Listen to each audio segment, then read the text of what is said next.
Hey guys, welcome back to my channel, and this is Teacher Del, and today we're going to talk about how to write an excuse letter. Wow, hirap naman. Okay, so excuse letter. Sometimes our students really are complaining about, Ma'am, excuse letter, pwedeng sabihin lang namin na toothache kami kahapon or stomachache kami kahapon. Well, you could actually do that. Or, Ma'am, punta ako ng ospital kasi kailangan magpa-check up ni ate, kailangan ko siyang samahan, or yung nanay ko po kasi, ma'am, ganito, ganyan. Or nanganak po kasi yung nanay ko, so wala pong magbabantay dun sa amin, ng biik namin doon. So, yeah, you can just tell us directly, tell your teachers directly. But to make it more formal, you have to write an excuse letter. It's also a way for the teachers to have proof that today or a few days ago you were absent. So that form of writing is also an evidence that wala nga talaga kayo, and you have a proper excuse for that.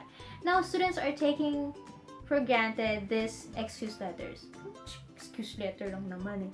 Actually, that's one way for teachers as well to train you in your writing, your form of writing, right?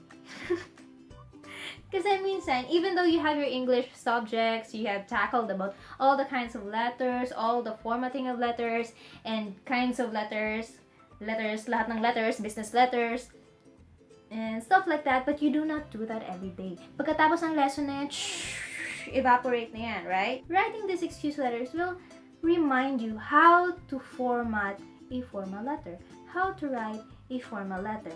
Now, in my experience, receiving these letters, mga estudyante ko, especially yung palagi talagang absent, tapos yung lahat ng ka-ek-eka nandyan na, yung kahapon, nag-toothache siya, bukas magkakaroon siya ng stomachache, at baka next month, yung ano pang ka-ek-eka yung ilalagay. You know that feeling that you already know that parang tabi niya yung mga excuses nila, pero you know, yung mas nakakainis sometimes for us teachers, honestly students, for us teachers, yung mas nakakainis is that yung writing ng excuse letter, yung parang basta-basta lang, na you have to consider that your teacher is reading this. You have to write a formal letter na para ma-consider naman ng teacher mo na ay, oo nga, so i-excuse ko siya. Para hindi naman masyadong, hindi naman sinasabi natin na kung gaano kaganda yung pag-write mo ng excuse letter, dun ka ma-excuse. At kung hindi maganda yung pag-write mo ng excuse letter, hindi ka namin i-excuse. Hindi ganon. Parang, alam mo yun? Gets niyo ba? So let us proceed to what are the things that we should consider in writing your excuse letter. Actually, it's so basic lang. So here we have an example of a very simple excuse letter. So as you can see here, tabi-tabi muna. Okay, as you can see here, we have a semi-block style. Okay, so pag sinabi natin semi-block style, screen right for a moment there. Semi-block style, nandito yung date as well as yung closing mo, yung signature mo, closing, and your complementary close, itong 3 layers, and then your signature, and this is your date. So as you may see, ano sila, in one line. Dapat straight down sila dyan. Pag block style naman, then of course, babalik natin yung February dito, through the years, Juan de la Cruz, grade 11 Gumamela. Nakamiss talaga ako dyan sa mga section na yun. Gumamela, Nara, Buenvilla. Okay, so naiiba na naman tayo. If we go back, okay, na kung gusto mo talaga na block style lang siya, then delete that one, pack.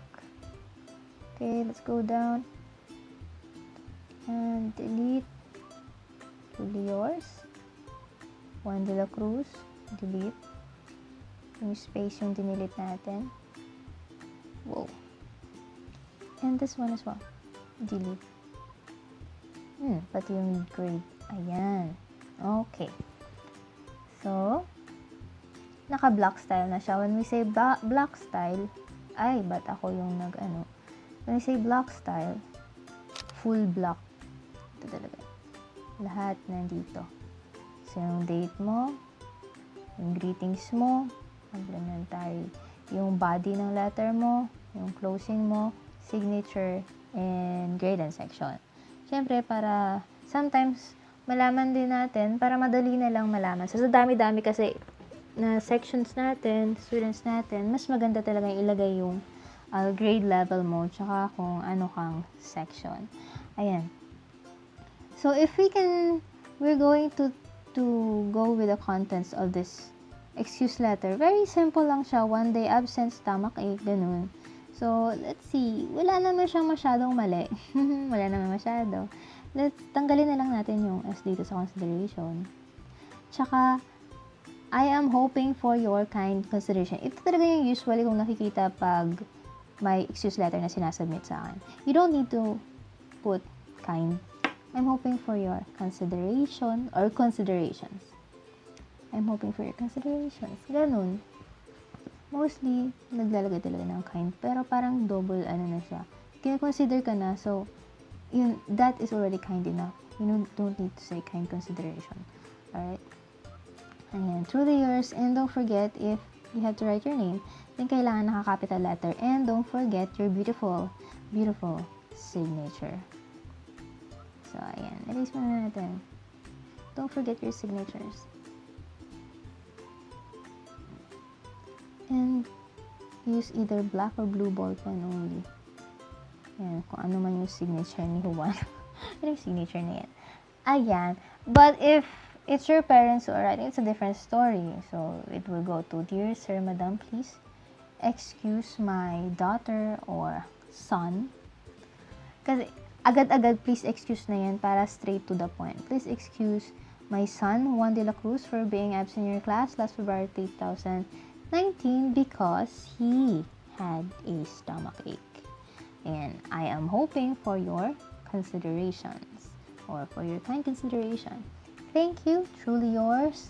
And then ayan, yung instead of your signature as a student, yung signature na ng parents mo ang ilagay dyan. Yung name ng parents mo, tsaka syempre ilagay mother or father or guardian. Yung instead of grade 11, gumamela. Ganun. But if you have a more complex reason, then dito mo, yung body mo, hahaba siya. Ayan. So, let's also discuss the common mistakes that students or those who are writing a very simple excuse letter. Very simple mistake also. Yung mga I am natin. So, sometimes I noticed that when you're writing an excuse letter, instead of putting I am, you're putting I'm. Why is it wrong? Because an excuse letter, as I've said before, is a formal letter siya. Best! Pinapalaki ko sana, pero ayaw niyang lumaki anyways. So, it's a formal letter. So, you should use also formal words. And when you say formal, no contractions, no shortcuts. Pag I am talaga yan. Walang I'm. Or, for example, with the date, February talaga, not Feb. Feb is wrong. Kasi, shortcut mo siya. Feb 3, 2019. No. It should be written. Full word February. Yun lang naman yung common mistakes kung nakikita. And also, in addition to that, lalaki na lang natin ng konti. In addition to that, In addition to that, sa mga excuse letter natin na to, it is understood that some of our students are not blessed with computers. Naiintindihan naman natin yan. So, ayan, sa yellow pad nila, isusulat. So, just observe the proper margin. Yung dito natin. And, usually students, tinutupi nila. They're folding the sides of the yellow pad. You don't have to. Gagawin mo lang yan pag elementary ka. Pero pag high school, you don't need to do that. You just know na may space talaga dyan na straight. Both sides. Okay? You don't need to talagang i-fold pa talaga. Tapos isusulat doon. You're already old enough to know that there should be a margin. And if you want to have an intention, intention din naman. And present your letter. Dapat yung penmanship natin, make an effort that it looks presentable. Presentable siya.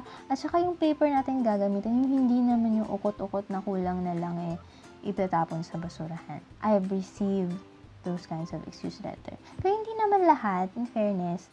Pero there are instances na sana maawa ka na lang sana mas maiinis ka pa. So, always remember, an excuse letter is a formal letter. Think of it as you're sending an application letter to your future boss. Ganun lang yun. Because, nag-aano ka na nga ng favor, nagpi-please ka pa nga. As you can see, nandito yung please natin. Please excuse me. You're asking for this favor. Na, ma'am, sir, please excuse me. Tapos, you're going to give us yung ukot-ukot, tapos yung ballpen pang ginamit, nung sa tapat, may blue, tapos, naubos yung tinta.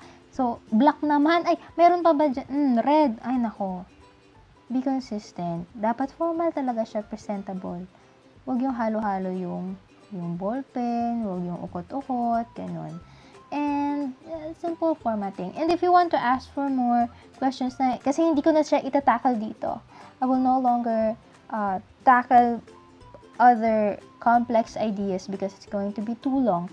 And if you want to ask questions, ask questions below and I will try to answer them. Or maybe if medyo marami na yung questions and pare-pareho siya, I will make a video explaining those things.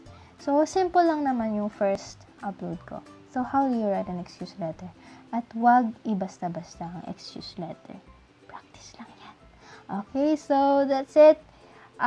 Magko-close na ako ng video. Ayaw ko na mag-edit.